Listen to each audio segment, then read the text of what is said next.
What it is, what it ain't. What's going on, everybody? Making this video to take you guys into the day of my life. Right now it is 5:45 a.m. This is my screensaver. This is me and my twin brother when we were younger. I've been up since, I want to say, shoot, I've been up since really about like 3 o'clock. I haven't been able to fall back asleep, but I got into my prayer and my word. I want to say around 4:20, and now I'm getting ready to head to the gym. The truth of the matter is, I really want to show you guys an example of the life of a Christian entrepreneur, right?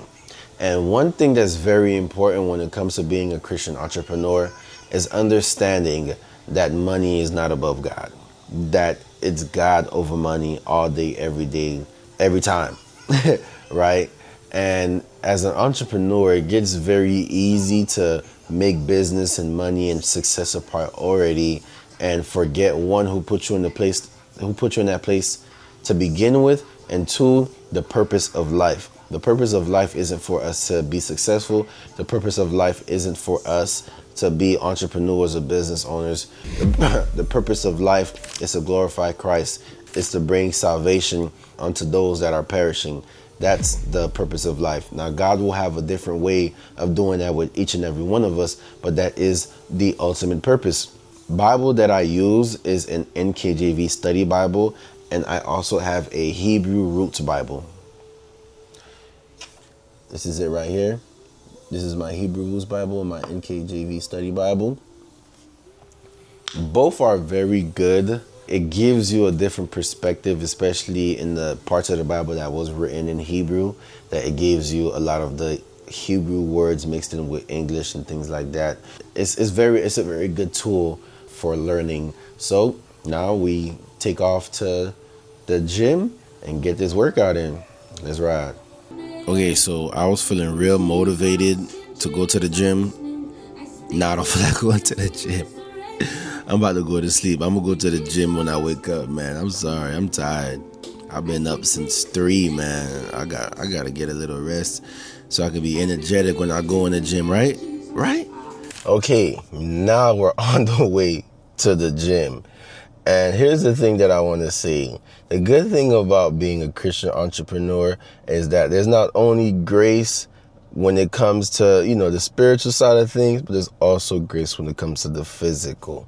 Not every single day you have to start your day at 4 or 5 a.m. and you gotta do all of this stuff in the morning to become super successful, especially in today's age with all of this technology, AI, and all this other stuff. It makes being able to make money rarely easy. You don't have to. You should, because it does create good discipline. It does create good work ethic. So I'm not knocking down waking up early and doing what you got to do, but understand there's grace. Some days if you don't want to wake up early, you don't want to wake up early, but you still want to create that system for yourself. But once I'm done with the gym, we get to work. All right, I just came back from the gym, and so funny, while I was at the gym, I met one of my clients. I spoke to them about what's next when it comes to their credit, what we need to do, and making sure that we're able to accomplish the goals that she's looking to accomplish. And now I'm on the phone right now discussing how to purchase a car without having to put any money down and essentially making the best financial decision. And now I'm thinking about it. I want to start a YouTube series where I help people purchase cars, no money down, getting the best interest rates, making the best financial decisions for their current income. Right now we're about to get to work, but in the comment section below, let me know what you guys think and let me know if you guys would want my help and getting that done for you. All right. We're about to. It's very easy to do them as far as like convenience. So like I could do them home, I can do them in the car, wherever I am. I can do the consultation calls. I don't necessarily have to be cooped up or whatever the case may be. So let's call this client. And the funny thing about consultation calls is like I always have like a 65% chance of knowing who's going to sign up simply based off of what's on their credit, the price, and etc., etc. It's rare to get someone to sign up and they have a low amount of debt. Like this client here, all they have is a whole bunch of accounts that they paid off, but it had a derogatory status, and now we're gonna have to remove it because of the status. So if you guys didn't know, even if you have an account that's paid off, if it has like a charge-off status, a collection status, or if it had late payments and it's closed, it's still something that you need to remove. And with this client, their total estimate came out to $2,090. Their total debt is only $3,600, and they have one late payment that needs to be removed. But let's call them. You never know. Some people are very serious about their credit, so you never really know. Let's give them a call and see if we can close this deal.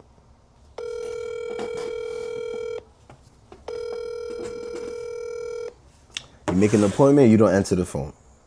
Your call has been... Oh, I'll wait for them to call me back. What I'm going to do now, I'm going to take off. I'm going to go help my cousin, who's one of my clients, and helping him get a vehicle, no down payment. And we're going to take you guys along this journey. When I get into the car, I'm going to give you guys some very critical things that you need to do to be able to get a car without putting any money down. Let's ride. So we've made it to Lexus of Pembroke Pines. Now we just need to make sure we do not get scammed while we're out here.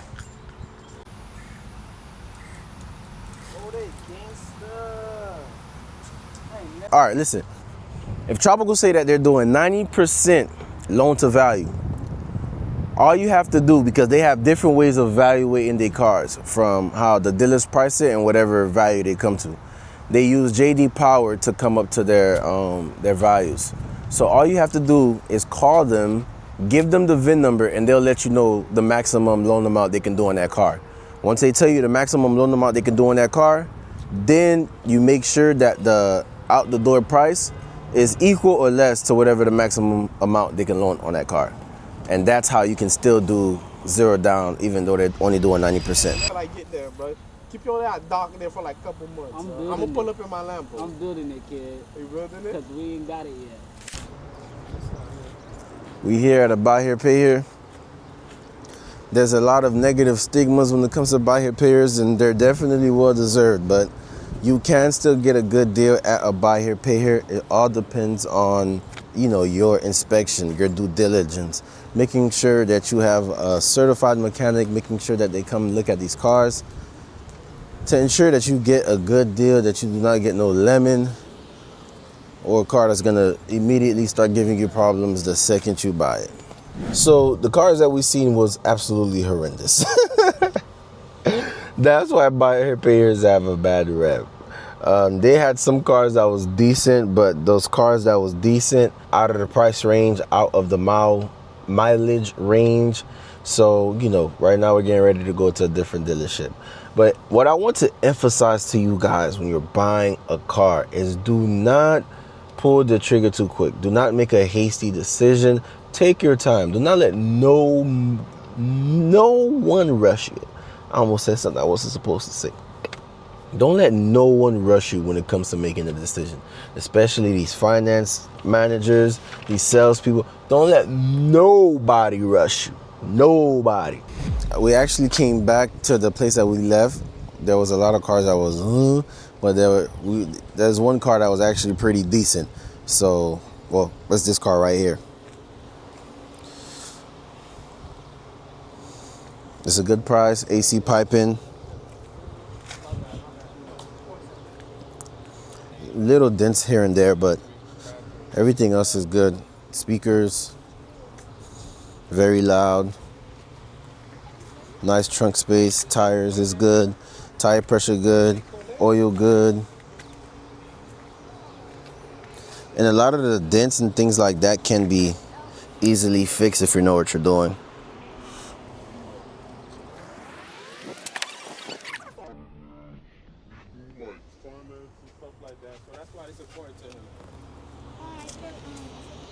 So it's time to go to church. We left the dealership already. The bank was closed, so we have to wait until tomorrow to finalize everything. But I do this all day, every day. This is what I do. When it comes to these cars, when it comes to credit, when it comes to finance, this is what I do, okay? Now, one thing that I can say is, one mistake that I've made in the past is whenever the day I have church, I would be like, okay, I'm going to church today anyway, so I don't really got to pray. I don't really got to read my word today. I'm going to go to church anyway. And that's a very dangerous, toxic mentality to have, because what it ends up doing is it makes Christianity exactly a religion and not a relationship. It's like, for example, imagine you say, okay, well, my wife is going to work. She's coming back today anyway, so I'm not going to text her all day. I'll just see her when she gets home. That sounds even crazy just thinking about it. So you want to make sure that you treat it like exactly what it is, a relationship. That regardless if I'm going to church today, I'm still going to pray before I go to church. After church, I'm still going to read my word before church, after church, and the days going forward as well. So, yep, I'm on my way to church. See you guys there.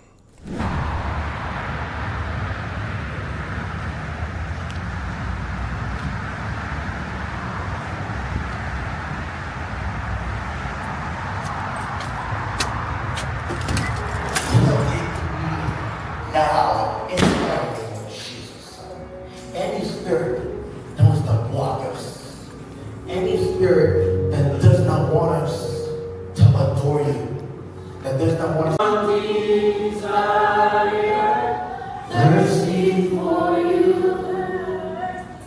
thirsty for you. The song is an instrument for you to see God. The song is an instrument for you to see God.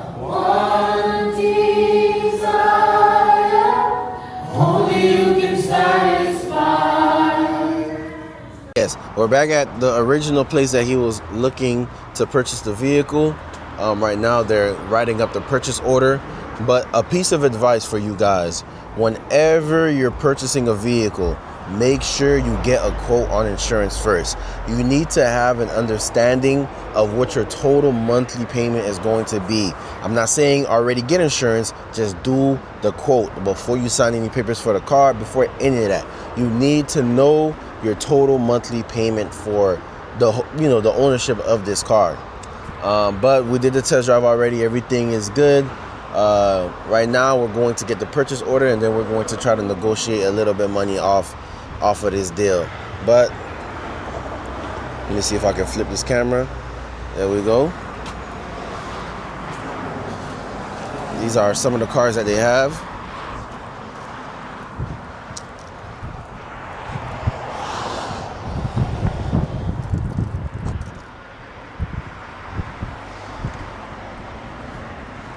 So that's it. Let's try to go close this deal. Job has been completed. Car has been purchased. We're gonna block out that license plate. No money down.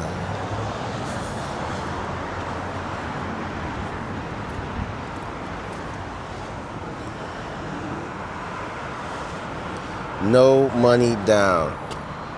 This is what we do, baby. So that is it for the vlog.